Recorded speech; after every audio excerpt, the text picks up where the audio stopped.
Alright, y'all, welcome to Down to Adventure. My name is David, and I'm here to share my experience that I've gained over the last 15 years. Today we're going to be talking about how to sturgeon fish. So let's get it.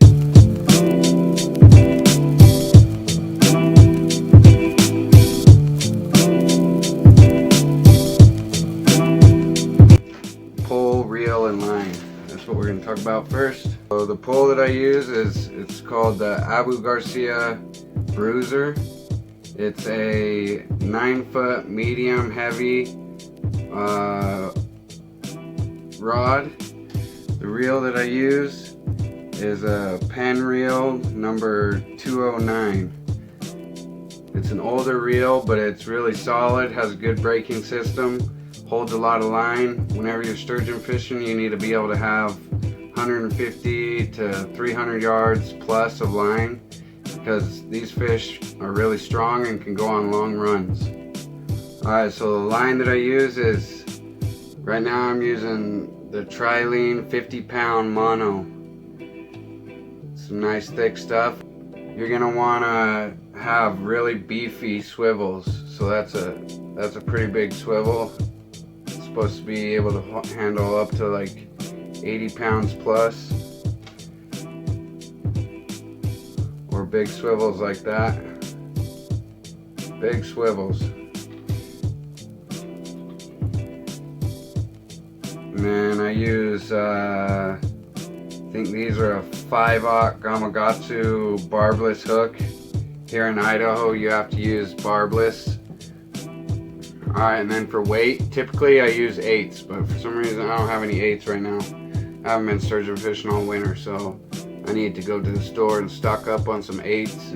But for this demonstration I got a 6, and typically I use pyramid sinkers. This is actually one of my weights that I use for catfishing, but this is what I'm going to use for today's demonstration. Alright, so we're going to go ahead and get started here. So the swivel without the clasp, that's what I use for my slider. Here in Idaho, it's a requirement that your weight has to be on a slider. So I slide that swivel on there just like that, and that's what I use as a sliding swivel. And then I'll tie this swivel to my main line, tie this loop to my main line. And I use a double clinch knot. So for a double clinch knot, you go through once, then loop back through.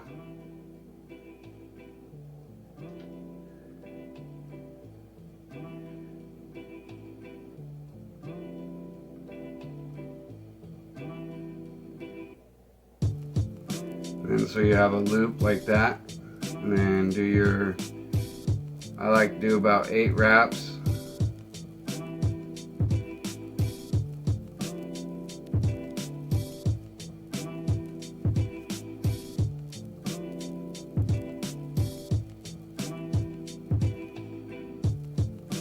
Do about 8 wraps, and then go back through your double loop. Okay. And anytime you're using mono, you always want to wet your line. It's not so bad whenever you're using braid, but with mono you always want to wet your line before you tie your knot. And I just wet it with my mouth.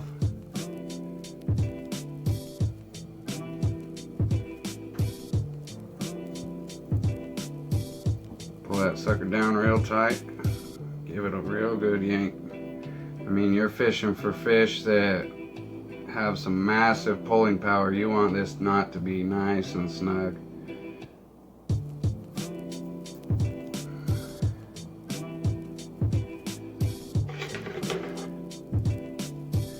Whenever you trim your tail, don't trim it super tight, because if it slips a little bit, you don't want the knot to come undone. These fish, they hunt more with smell than sight, and so if this tail is a little bit long, it's not like trout or bass. You can have this tail a little bit long and have it a little bit sloppy, and it's not going to bother that fish.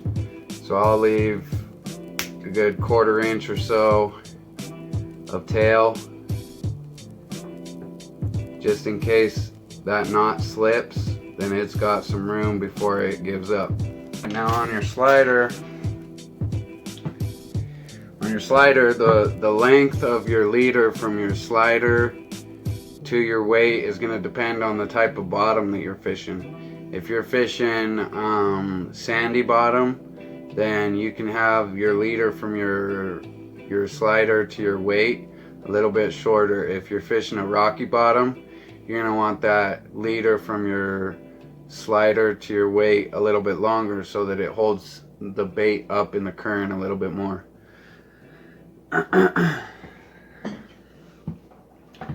So if I was fishing a sandy bottom, I'd probably go with, after it's tied up, I'd probably want my leader probably about 15 inches. So, but if I'm fishing a rocky bottom, I'll take my leader all the way up to 24 to 36 inches. We're gonna go ahead and do this as if it was a sandy bottom. Just a little bit shorter leader to save some material. So again, I'll tie a double clinch knot. Well, hopefully we can get that in frame, but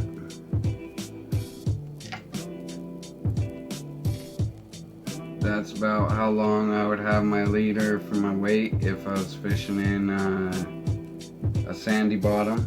It's about 15 to 18 inches. The way I do my hooks is I snail them.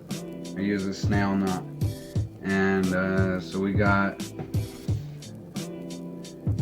our 5/0 Gamakatsu barbless hook here, extremely sharp.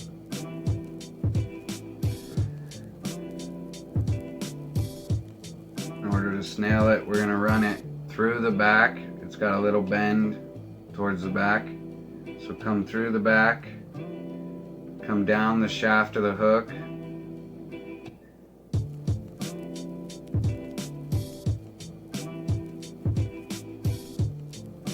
loop it back,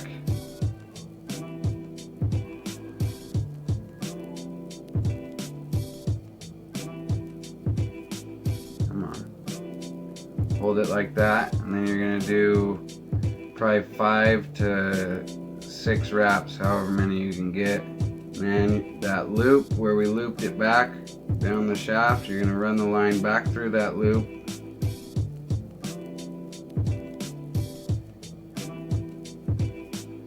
Wet your line like always. And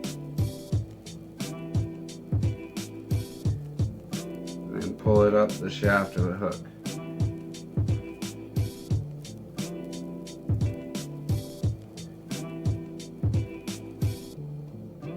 And what that's going to do is it's actually going to have the knot below the eye of the hook. And so the knot is actually tied onto the shaft. This is a lot stronger way than just tying to the eye of the hook. And then on the other end, we're gonna tie what I call a surgeon's loop. A lot of times whenever I'm going out sturgeon fishing, I'll pre-tie some of my hooks and leaders so I don't have to do this on the bank. But the reason that I do this is because I use this baiting needle, this threading needle for my bait, and I'll tie this loop on here, and that way I can thread my bait onto here, then hook the loop and slide it down the line, and then the bait will be sitting right on the hook. Alright, so then you end up with this loop like that. Very solid knot. Look up how to tie a surgeon's knot. Sorry I didn't show you guys. But then that way, so that's why I run a snap swivel, and these snap swivels are big chunkies, so they can hold a lot of weight, they won't bend out. And that way I can take, and whether I'm using like a sand shrimp or squid, anchovies, whatever it is, I can run it down this threading needle and then hook my loop to the threading needle like that and just run my bait right down the line and then have it sitting right on the hook. I find that a lot better than trying to thread it onto the hook. It helps the bait stay in one piece and helps it get on there a lot better. Okay, so slider, weight, mainline swivel to a snailed hook. Okay, and that's pretty much how you rig up for sturgeon. There's an excellent sturgeon rig right there, ready to go. Alright y'all, thanks for tuning in. I do advise, if you're gonna get onto any sturgeon that are over like 6 feet, to probably use Dacron for your leader material on your hook side. Dacron is a 130-pound braid and it is some excellent stuff. Whenever you get into those 6-foot plus sturgeon, that Dacron really helps to make sure that you hold them on. There is companies that make like pre-tied leader material with Dacron and the hooks already tied together. So check that out, see if you can find some of those. Make sure you're using nice and chunky swivels. Don't use little tiny swivels. These fish can pull really hard. It's like being hooked up to a Volkswagen on the bottom of the river. Okay, and the reason I don't use 6s, I mean, a 6 might hold the bait in a certain, in like slack water, but the reason we use these heavier weights is because whenever you cast that sucker out there, you want that weight to stay right where you put it. You want your bait to stay right where you put it. So that's why we use 8s and up. A lot of people claim that an 8 is probably the perfect sturgeon fishing weight. I've used 8s, 10s, 12s, up to 15s in really swift current, and those sturgeon, they like steep or deep water with fast current. I mean, down there at the bottom it's not so fast, but you also want that weight to sink really fast whenever you're fishing in deep water, because if it's 80 foot deep and you cast it out, you want it to go straight down. You don't want to end up 20 feet down the river from where you casted it. So that's why, those are the reasons that we use the big weights. And I'll tell you what, it gets a pain in the butt packing around all that weight, but that's what we got to use in order to make it happen. Thanks for tuning in. If you learned anything new, would you please like, comment, and subscribe. It's great to be building this channel and be building a community. If any of you want to drop a comment, if you're from the Idaho Falls area or in Idaho at all and you want to go sturgeon fishing with me, drop a comment, hit me up on Instagram, and we'll get her done. Sturgeon fishing is probably one of my favorite fish to catch. Like I said, they pull like a freight train. It's just absolutely carnage being hooked up to a sturgeon. You hook up to a 6-foot plus sturgeon, you're going to be worn out for the rest of the day. Those 6-footers plus, you get into an 8-footer, and it's a 1 fish a day kind of deal. You catch an 8-footer and you're done for the day. Alright, thanks y'all. Talk to you later. Peace out.